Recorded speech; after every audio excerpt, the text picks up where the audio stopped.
प्रूवदां भुक्तिमुक्तिप्रदन्तं नमामीश्वरं सद्गुरुं सायिनाथम्।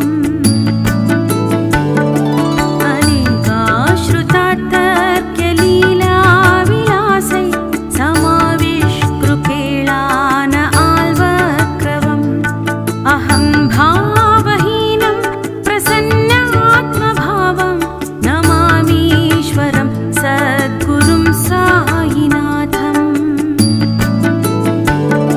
सदा विश्रमाराममेवाभिरामं सदा सज्जनैः संस्तुतं सन्नमद्भिः जनामोदनं भक्तभद्रप्रदन्तं नमामीश्वरं सद्गुरुं सायिनाथम्। आजान्माद्यमेतं परब्रह्म साक्षात् स्वयं सम्भवं राममेवातीरणं भवद्दर्शन सङ्घं पुनीत प्रभोऽहं नमामीश्वरं सद्गुरुं सायिनाथम्। श्री साईश कृपानिधेऽखिल जीवकोटि सर्वार्थप्रदा युष्मत्पादरजः प्रभावमतुलं धातापि वक्ता क्षमः सद्भक्त्या शरणं कृताञ्जलिपुटः सम्प्राप्तितोऽस्मि प्रभो। श्रीमत्सायि परेश पादकमला नान्यच्छर श्रियं मम नमामीश्वरं सद्गुरुं सायिनाथम्। सायिरूपधर राघवोत्तमं भक्तकाम विबुधद्रुमं प्रभुं मायोपहतचित्त शुद्धये चिन्तयाम्यह महर्निशं मुदा नमामीश्वरं सद्गुरुं सायिनाथम्। शरत्सुधां शुप्रतिम प्रकाशं कृपाटपत्रं तव सायिनाथ त्वदीय पादाब्ज समाश्रितानां स्वच्छायय तापमपाकरोतु नमामीश्वरं सद्गुरुं सायिनाथम्। उपासना दैवत सायिनाथ स्तवैर्मयोपासनिना स्तुतस्त्यं रमेन्मनो मे तव पादयुग्मे भृङ्गो याधाब्जे मकरन्दलब्धा नमामीश्वरं सद्गुरुं सायिनाथम्। अनेकजन्मार्जितपापसंक्षयो भवेद्भवत्पाद सरोजदर्शनात्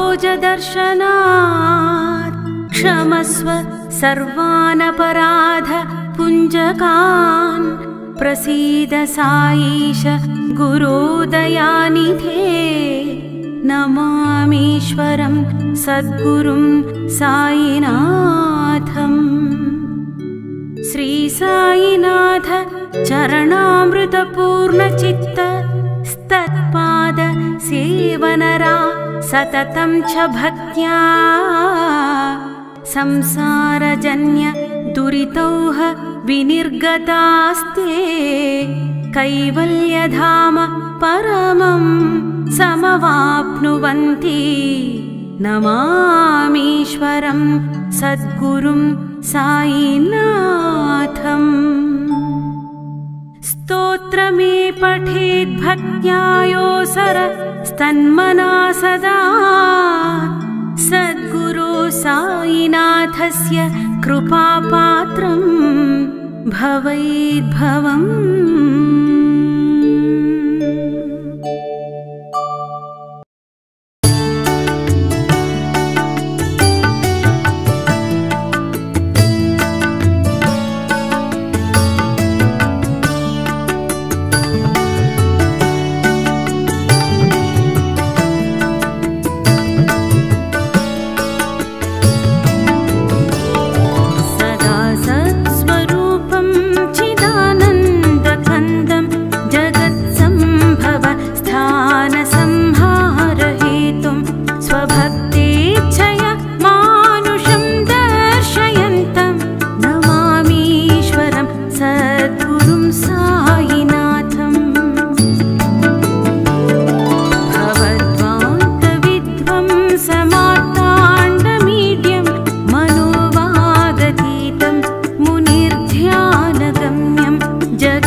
सम्भवं राममेवातीरणं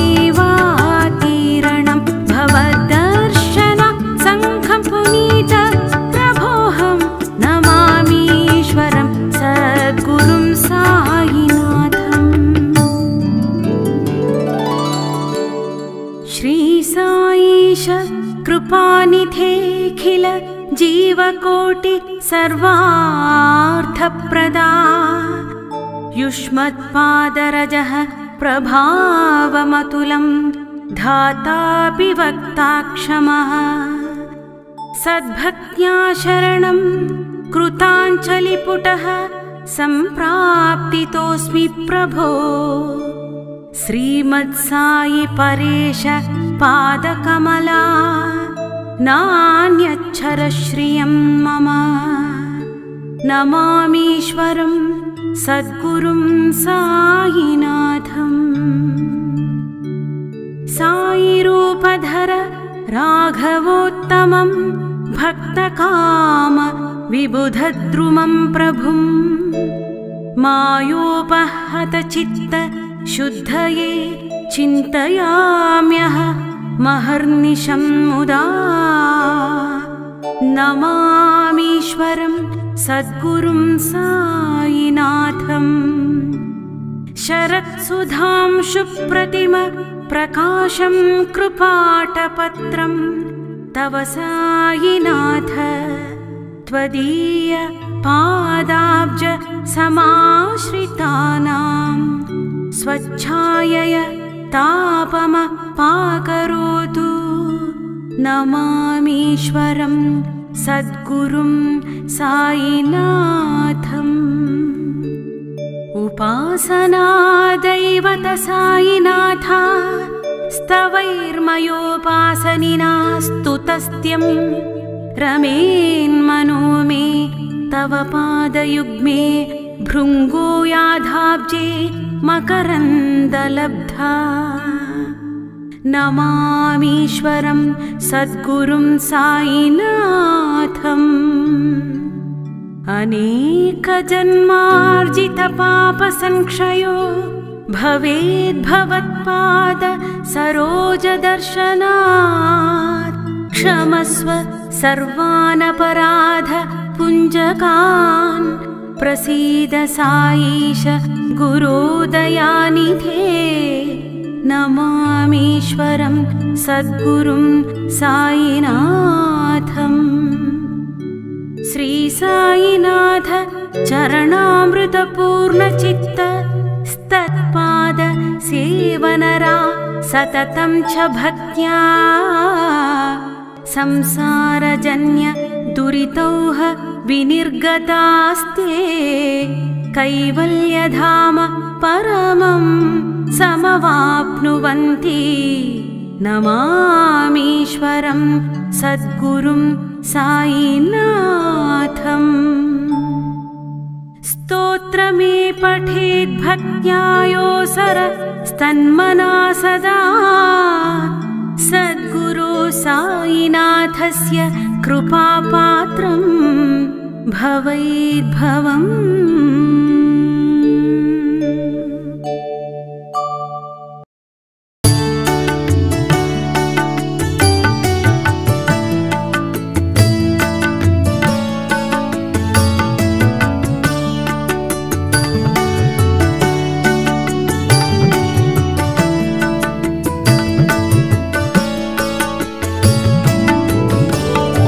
सदा सत्स्वरूपं चिदानन्दकन्दं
कृपानिधेऽखिल जीवकोटि सर्वार्थप्रदा युष्मत्पादरजः प्रभावमतुलं धातापि वक्ता क्षमः सद्भक्त्या शरणं कृताञ्जलिपुटः सम्प्राप्तितोऽस्मि प्रभो श्रीमत्सायि परेश पादकमला नान्यच्छरश्रियं मम नमामीश्वरं सद्गुरुं सायिनाथम् सायिरूपधर राघवोत्तमं भक्तकाम विबुधद्रुमं प्रभुं मायोपहतचित्त शुद्धये चिन्तयाम्यह महर्निशं मुदा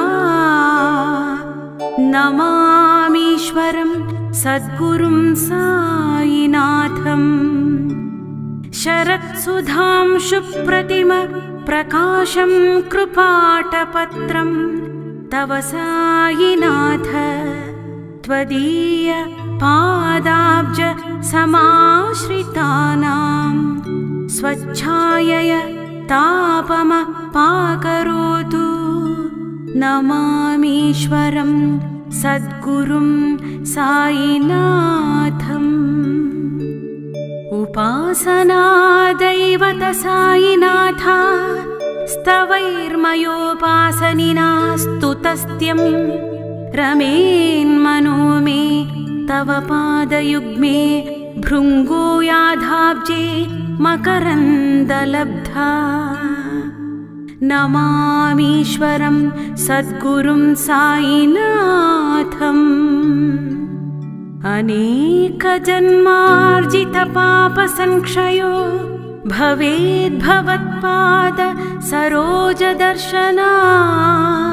क्षमस्व सर्वानपराध पुञ्जकान् प्रसीद साईश गुरो दयानिधे नमामीश्वरं सद्गुरुं सायिनाथम् श्री सायिनाथ चरणामृतपूर्णचित्त स्तत्पाद सेवनरा सततं च भक्त्या संसारजन्य दुरितौह विनिर्गतास्ते कैवल्यधाम परमं समवाप्नुवन्ति नमामीश्वरं सद्गुरुं सायिनाथम् स्तोत्रमे पठेद्भक्त्या योऽसर स्तन्मना सदा सद्गुरो सायिनाथस्य कृपापात्रं भवेद्भवम्